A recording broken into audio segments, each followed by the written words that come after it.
Almost there.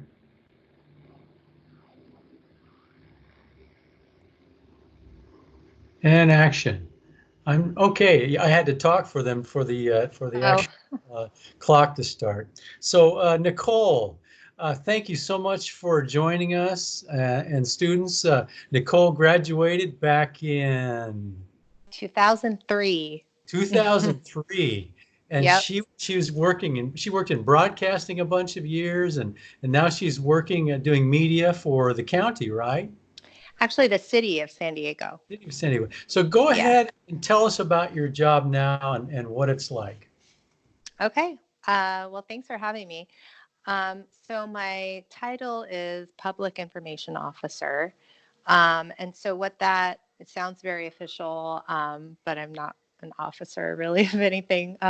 We are a bunch of PIOs, is the acronym. What does that We mean? all, Public Information Officer. So Okay. you'll hear the term PIO, and it's basically the government agency term for PR slash media relations slash marketing slash everything else. It's All kind of those, a, yep. you can do it all. Yeah, we are the face of the operation. So the city of San Diego has 30 departments. So we are in the communications department of the city.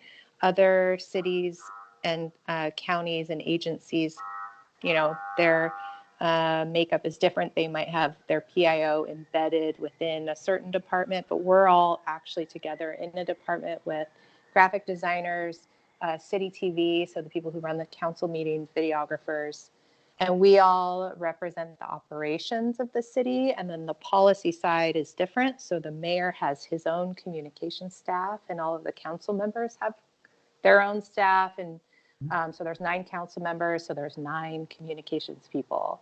And we interact with them, but the policy and the operations are supposed to be kind of separate. So that always gets interesting. But so right now, all of our PIOs are assigned to one department if it's a large department or multiple small departments. So right now I represent our sustainability department, which is everything related to the city's climate action plan and other strategies related to energy and water efficiency, things like that. And then I also oversee the Vision Zero program, that the communications related to Vision Zero, and that is a initiative that's aimed at ending pedestrian deaths, traffic deaths on city streets by 2025, I think. And then also our special events department, I handle that. So do you want me to explain kind of what Yeah. that means? So Okay. what do those messages look like? And yeah, what are you doing there? Yeah, so it really varies. And so people with the same title as me are also working for like our public works department, for example, or public utilities also. And that's the water department basically. So they do outreach when there's a water main break. We're communicating like an emergency response with media. And so sustainability is a much bigger, it's more of a PR type of job that I'm doing. Also handling all of the media inquiries that come in. So ideally Who's they the all come, audience? Who's the audience for the these? public, the public usually, and then sometimes we have internal messaging.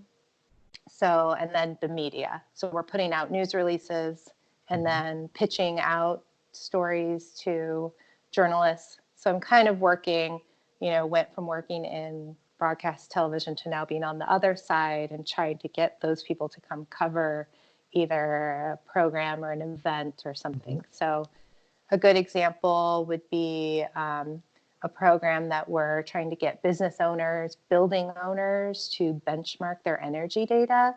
So I've When been you say a working with, program, what do you Mhm. mean? So like an example would be our benchmarking campaign. So this is a program that the city has that they need building owners in San Diego to submit their energy data online.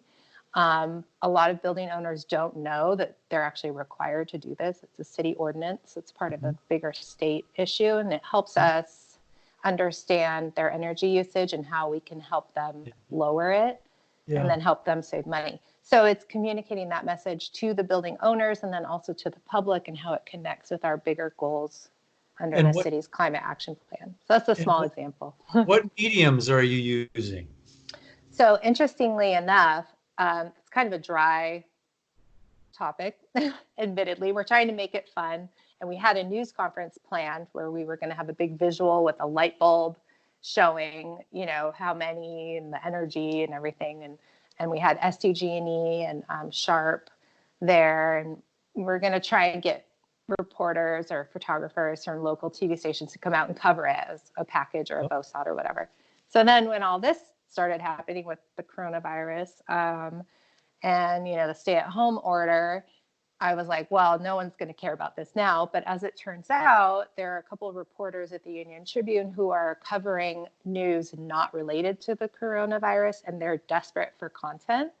So just yesterday, I coordinated an interview with our sustainability director and then a reporter at the UT who's going to write about this. And the deadline is June 1st, so it's timely. And it's just, you know, a piece that they can use, but at least then our team is happy because we're getting publicity and it's a positive story. And yeah, I don't know. I recall going online and I remember seeing videos that were made. So tell us about that.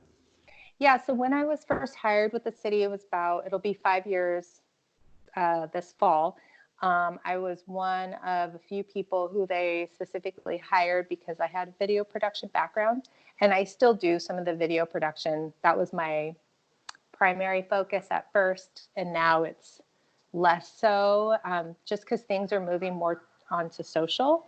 So social media. So we were producing a lot of videos, and you know, the formats have changed, and we're still producing things for the YouTube channel, but really now we're doing a lot more of just photos or short clips of things that we take on our phones.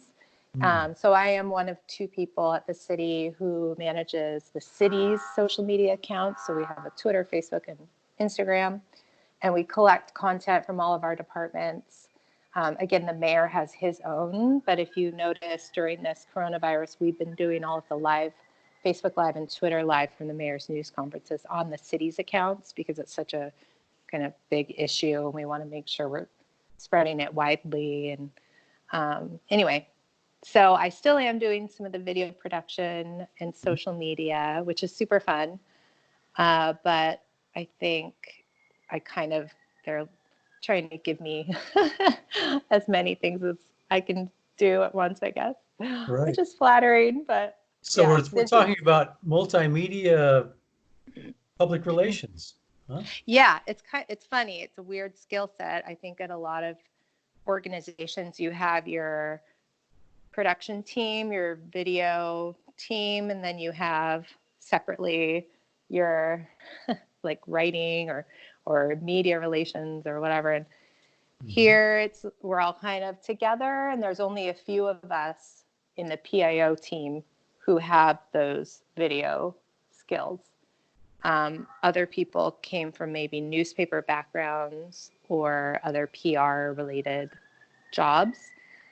So I think it's been really good. When we started 4 or 5 years ago, I think we had 800 followers on Twitter. Now we have like 20,000, which is still low for a city, but yeah, it's interesting. Great. Government's behind in that sense, but it's it's a fun job because you get to show, you know, everything that we do that people don't think about, like fixing a water pipe or the street or, you know, your energy programs and stuff. Right. So, yeah.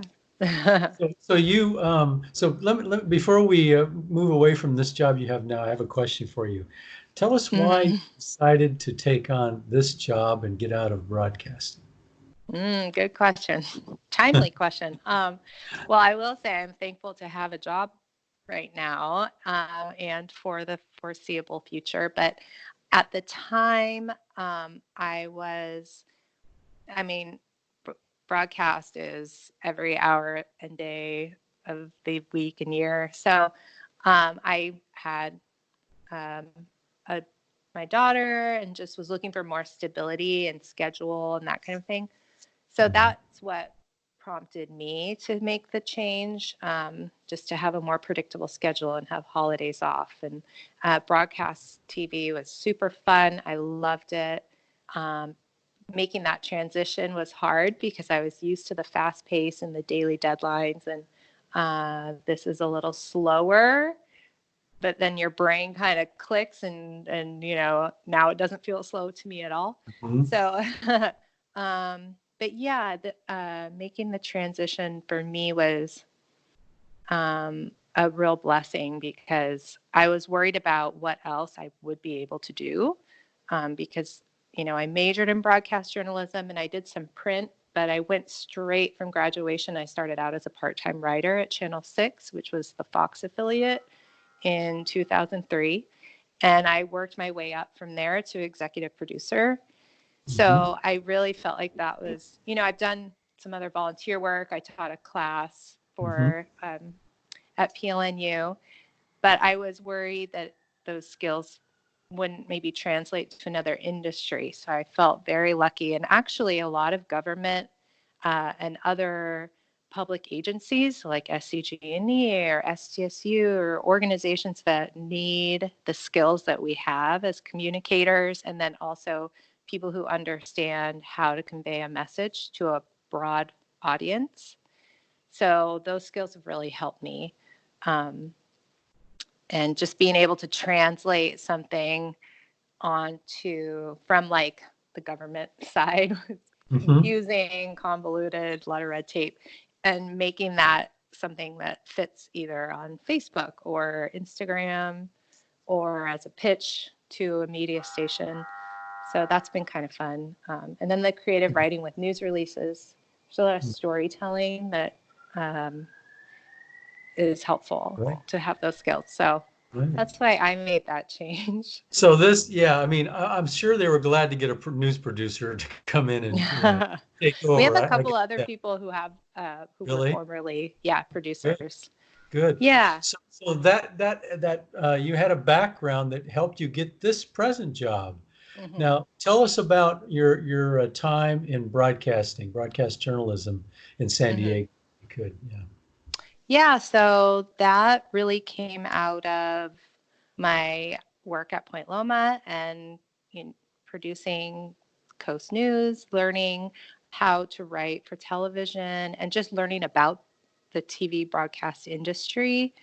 That was really helpful. Having the skills to write for television really helped me get my first job. Yeah. I applied at KUSI and Channel 6, and KUSI didn't call me back. And I was like, oh, How dare they? What? Yeah. So then at Channel 6, I, through, different contacts, knew someone who knew someone who mentioned my name. And, that it's a great industry for people who want to be telling the news, broadcasting the news, but it's hard, and it's, you have to work really hard at first, and just be willing to work the late shift, the early shift, the overnight shift, and work your way in and establish credibility as someone who cares about the product you produce, and that you are a responsible, reliable staff person, and then you're gonna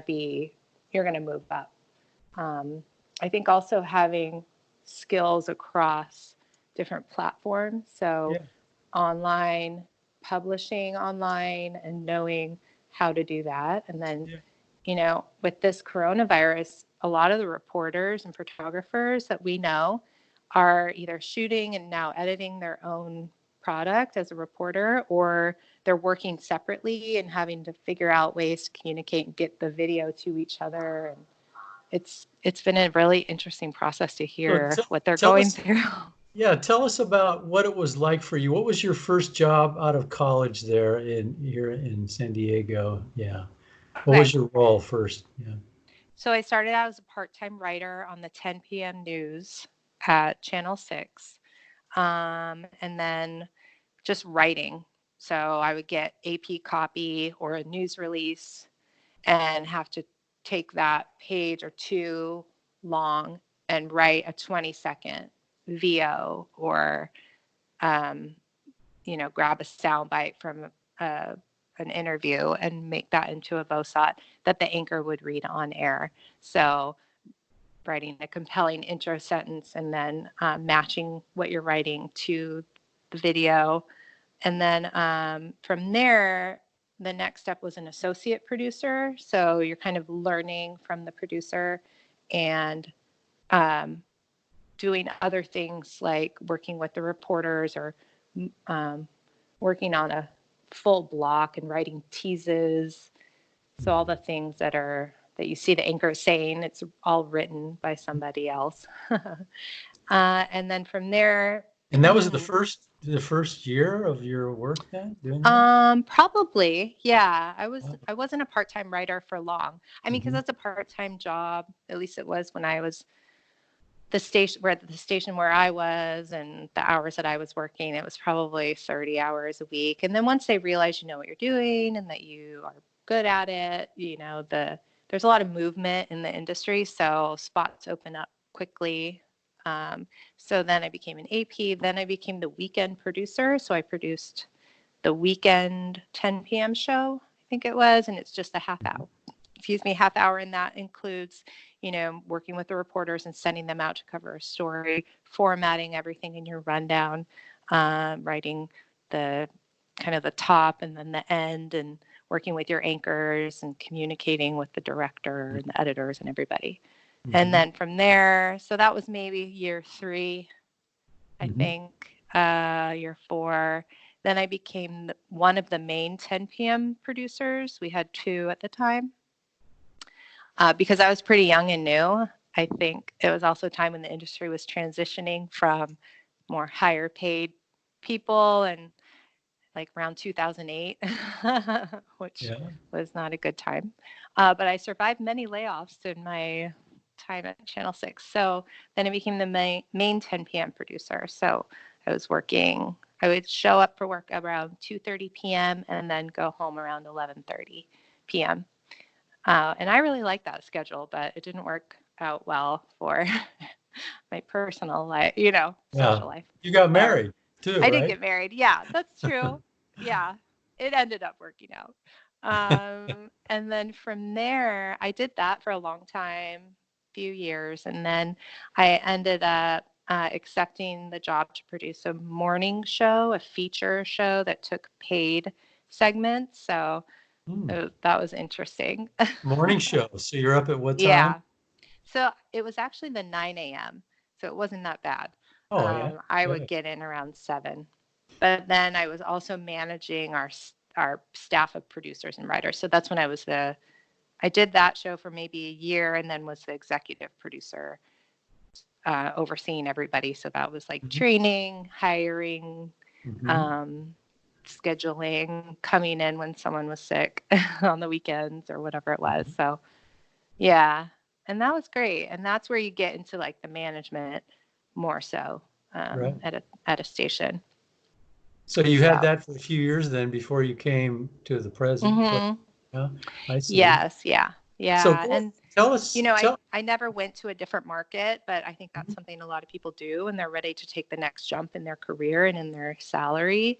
Other markets outside of San Diego that are bigger are gonna have more opportunities and just more jobs at at the stations. Yeah. Okay.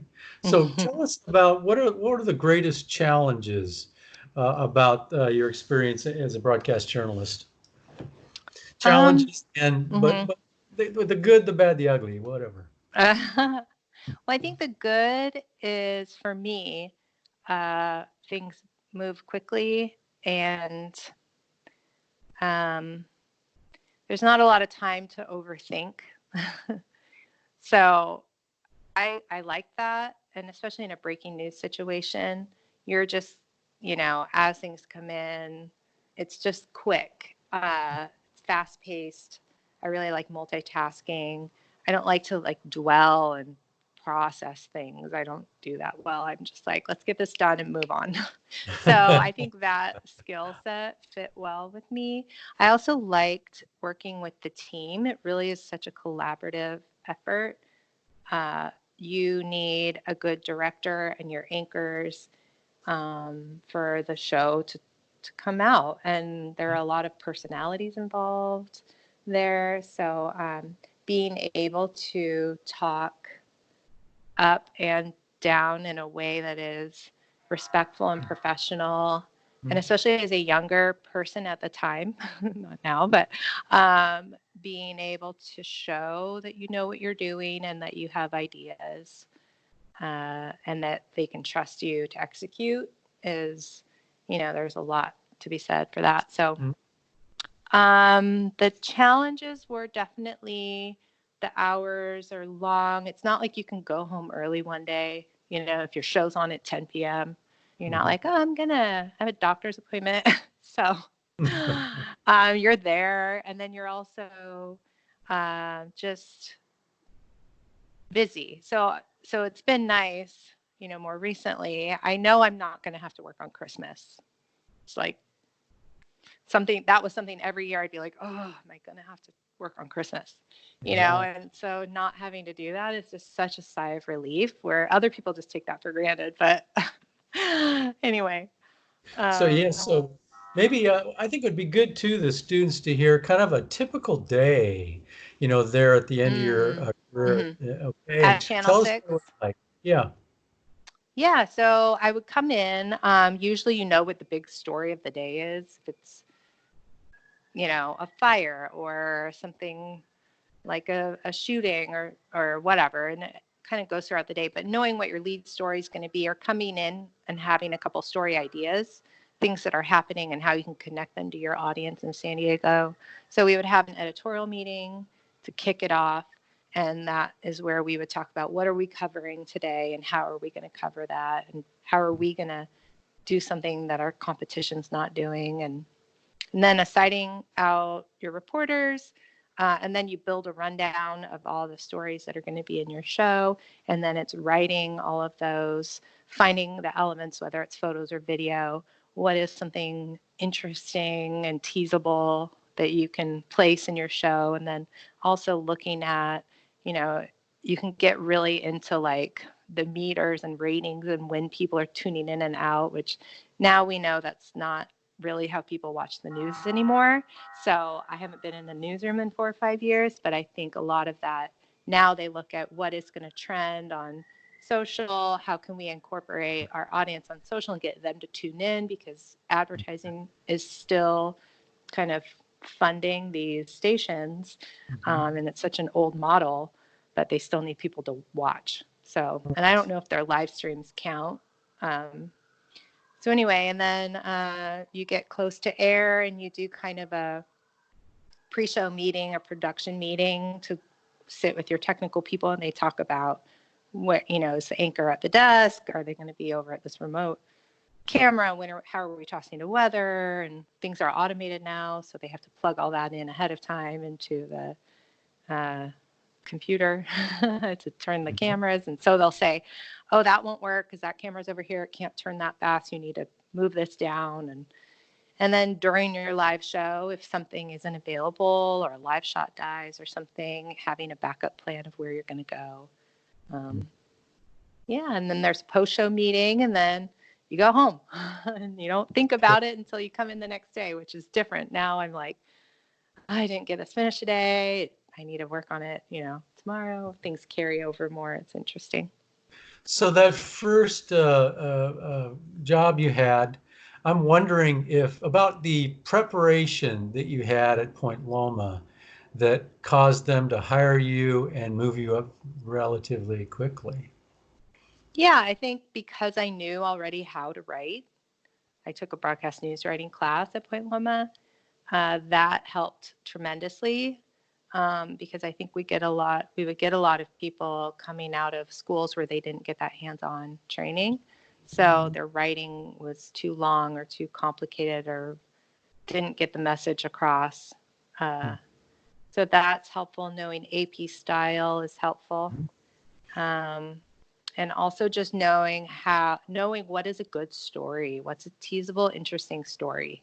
And Mhm. that carries over to this job because we're trying to tell the stories of our city, of Mhm. our government, and it's kind of no one would think it's interesting until all of a sudden you're like, hey, this trash truck driver found this woman's wallet that she Mhm. thought was missing, and then she like went and delivered it to her, and then Mhm. he's a hero, and it's this great video, and then news stations come out and cover it, and then this the your department director and the city COO are like, oh my gosh, our employees are amazing, and so that's like a huge win. But just being able to hear that story and be like, oh my god, we need to go find this guy, and like tell that story, because it's just an offhand thing that maybe someone was like, oh, this trash truck driver, what a great guy, and then that could be the end of it. But I see. being able to stop and grab that, Yeah. and anyway. So you took the writing class. What other things Hmm. did you do at Point Loma before So you? did the Coastline News broadcast writing or broadcast production, I think it was Yeah. called. Uh-huh. Um, that, and then uh, any of Dean's journalism classes were really helpful in the storytelling Yeah. sense. It's also helpful having some of the camera skills, just because now I'm setting up a phone or an iPad for Camera Goose skills. Conference. Camera So skills. Tell us what framing, you, yeah. yeah. Knowing So you have framing, camera skills. lighting, basic stuff like that is really helpful. Yeah. Okay. So did you shoot? Tell us what kinds of projects you did at Point Loma. Not much. It was just for the news class. Did you anchor and Coastline No. News? I think I did Or were you weather the once. producer? Or were you the I did the producer? producer. I was weather. Uh-huh. I think I was the floor director a couple times. Yeah. I don't like being on camera talking because I stumble and get nervous. It's really hard to do. Another thing we do is kind of Yeah. media training for city Yeah. staff on how to be on camera, and it's easier to tell someone else how to do it than do it yourself. I was thinking that were you a manager then? I don't recall if you were the Coastline News No, manager. I wasn't a manager. I see. No. Okay, I but you were didn't want to producing. do, Yeah. yeah. It wasn't until I graduated that I realized I wanted to do TV news. Yeah. So Oh, I just liked it. I thought it was fun. great, great. So let Anyway, me, yeah. So now we've had Coastline News since then. I mean, that was one of the, yeah, yeah. I know that Randall King, he started earlier, and then yeah, yeah. kept doing it, and so now it's multimedia journalism at Point Loma, Hmm. and most of the students are multimedia, and it's writing, okay? Or you can do multimedia visual, but I would say Mm. 90% of them are only writing, Oh, and wow. they're not doing much production, okay? And Oh, so interesting. yeah, and editing and that kind of thing. And so I'm Yeah, wondering, editing is so big. If you can yes, edit. yes. Yeah. And so, what would you say to that student that's a freshman or sophomore there at Point Loma, and they're writing multimedia writing concentration? What would you Mm. tell them to do to really broaden their skill sets? Yeah. Prepared.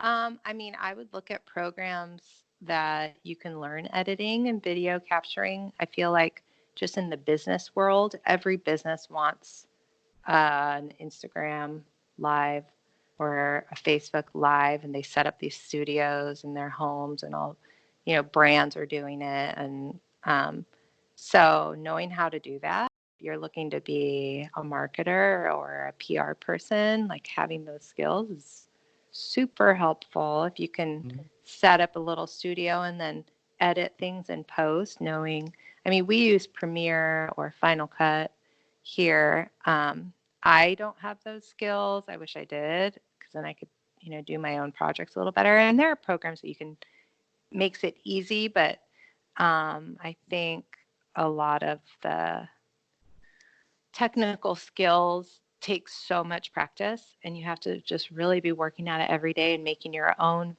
things and putting them on YouTube or whatever it is. Um, the more you do it, the better you're going to be, and you will get hired based on your creative abilities and your skills and knowing how to make something look good and professional. So many companies want that. I mean, if you go look at like Indeed.com and look for content creator or, um, you know, anything to do with video and editing is definitely one of those skills. Sure. So, Okay. yeah, Great. Thank you. So, sure. so now the last question I have for you is the faith dimension. And so, Hmm. went to a Christian university. You're a Yeah, Christian. And you come into this business that can be kind of cutthroat. It can be challenging. It can be nasty even in yeah. some days. And so, what kind of how do you handle that? And Hmm. what do you say to students about preparing in that area too?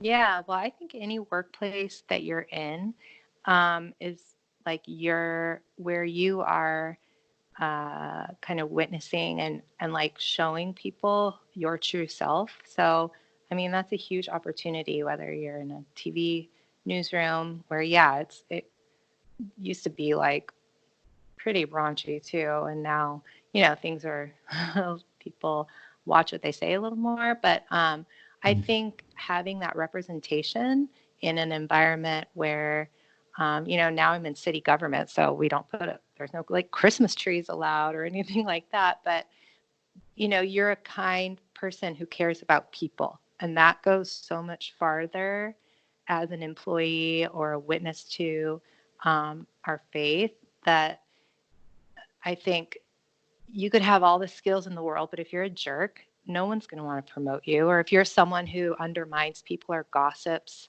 or just doesn't care, obviously doesn't care about people, you're not going to get promoted. It's your kind of that care, and I really try, like with my coworkers and colleagues. You'll know someone whose child dies or they have a heart attack or something, and like what a great opportunity to show them that love that we're trying to, bring to places where it might not be. So that's what I try to do. And it can be hard. Like there are some days where I'm just tired and my own family life seems so much more important. And then, I'll have a coworker who's just seems sad or down, or that they're struggling with something, and just like saying hi or asking them how their weekend is can go a long way. So that's kind of how I look at it. Yeah. Great. Thank you, Nicole. Yeah. Oh, And thank you. thanks for the interview. We were going to have you in live, Yeah. couldn't This happen is here. So awesome. This is how yeah, we're but making it thanks. work. Yeah, yeah. So where do you go from here? I You have get a to one go home? o'clock call to talk about a contract that we're working on that is now getting extended, and then I'm helping with the mayor's news conference at 4:30, and that's going to be live on the city's Facebook and Instagram, or sorry, Facebook and Twitter. So Great, anyway, great. yep. Well, thanks again, All and have right. a great Thank day, you. Nicole. Yeah. Good Bye-bye. luck. Thank Take care, everybody. Bye. you. Bye.